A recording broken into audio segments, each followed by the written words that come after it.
Talagang karuktong na ng pangalan ko yung SummerSlam. Pag sinabing si Tenga ng SummerSlam.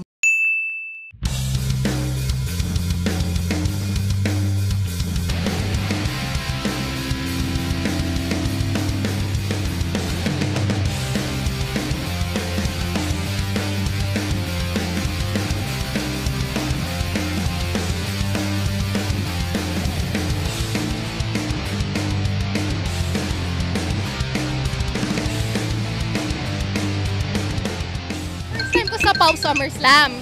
Ano yung mga moves na kailangan kong malaman? Kailangan lagi kang nakaprotect sa sarili mo. Sa akin kasi may sarili akong style pag umi-islam na ako. May tinatawag akong Ultraman Slam. Ganyan yung kamay ko. Yan?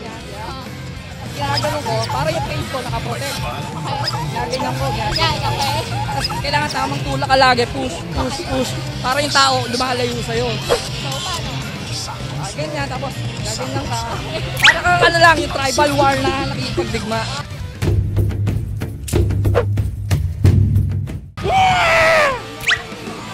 Ano kailangan kong gawin mamaya?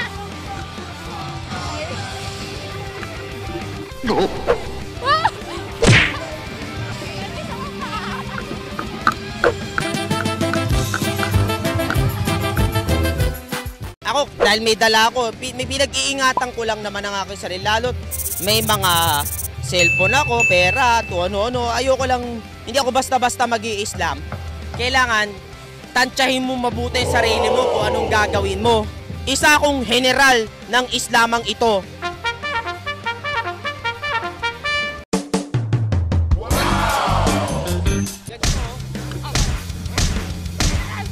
Talaga may force ko, ya? Minsan, alalay ka lang, ganito lang para mga pang... Yan! Ganito, di ba?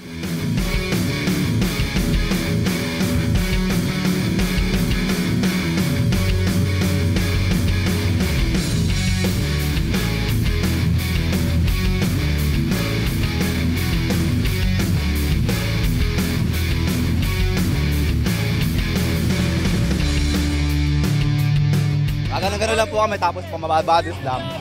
Sample lang po kita. Oy! Sample daw eh. Ganyan, ganyan.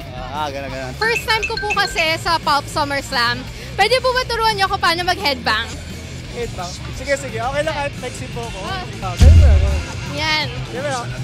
Parang namin may tugtog. Okay. Tapos makaka-relate ka na, sabot tumatagal. Okay. Kasama na yung buhok mo, may headbang na. Ikaw lang ngayon sa akin. Sige, paano kasama?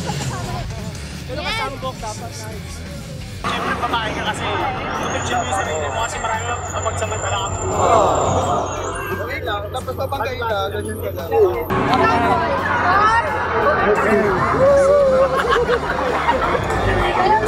Pasok lang ako dyan. Kasabay lang ako sa Agos. Kung saan ako mapunta, basta wala nananakit. Okay lang. Laging ganyan lang naman. Tatakpan mo yung mukha mo.